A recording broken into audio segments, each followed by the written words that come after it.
అన్నదాతను 10 ఏళ్లు అపురూపంగా చూసుకున్నది కేసీఆర్ అయితే ఆగం చేస్తున్నది సీఎం రేవంత్ రెడ్డి అన్నారు బీఆర్ఎస్ వర్కింగ్ ప్రెసిడెంట్ కేటీఆర్.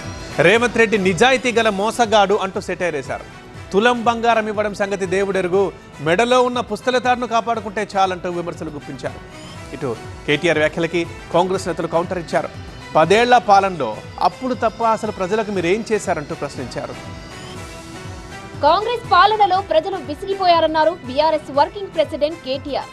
ఏడాదిలోనే ఏళ్నాటి శని పరిస్థితులను ఎదుర్కొంటున్నారన్నారు. అన్ని వర్గాల ప్రజలు ఇబ్బందులే పడుతున్నారన్నారు ఆయన. కాంగ్రెస్ పాలన నుంచి తెలంగాణకు విముక్తి పలికే మార్గం లేదా అని ప్రజలు తనను అడుగుతున్నారని చెప్పారు కేటీఆర్. ఆమన్గల్ రైతు దీక్షలో కాంగ్రెస్ పై తీవ్ర స్థాయిలో మండిపడ్డారు కేటీఆర్. 420 హామీలిచ్చి ప్రజలను మోసం చేశారన్నారు. ఆడబిడ్డలకు 2500 తులం బంగారం ఇస్తామని చెప్పి మోసం చేశారన్నారు. ఇప్పటికే బ్యాంకు వాళ్లు గేట్లు ఎత్తుకుపోతున్నారని, ఇంకొన్ని రోజులైతే పుస్తలతాడు కూడా లాక్కెళ్లే పరిస్థితి రావచ్చన్నారు ఆయన.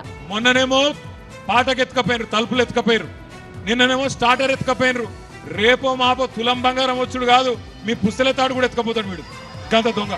కేసీఆర్ అధికారంలో ఉన్నప్పుడు అన్నదాత ఆనందంగా బతికాడన్నారు కేటీఆర్. రైతు బంధు, రైతు బీమా సమయానికి ఇచ్చారన్నారు. కానీ రేవంత్ రెడ్డి రైతులకు ఇవ్వాల్సిన రైతు భరోసాను ఎగ్గొడుతున్నారని ఆరోపించారు. రేవంత్ చెప్పి మరీ మోసం చేస్తున్నారన్నారు కేటీఆర్. కాంగ్రెస్ ను నమ్మినందుకు ప్రజలు ఇబ్బందులు పడుతున్నారన్నారు.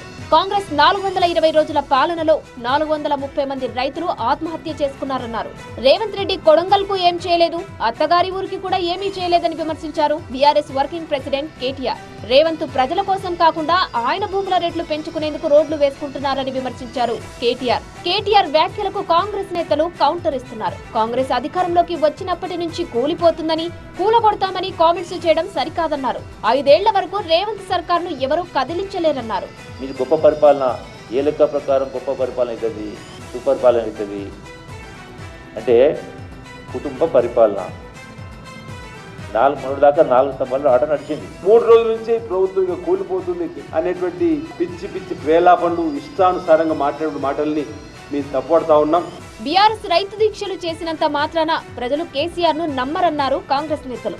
గత 10 ఏళ్లలో రైతులను మోసం చేసింది బీఆర్ఎస్ఏనన్నారు.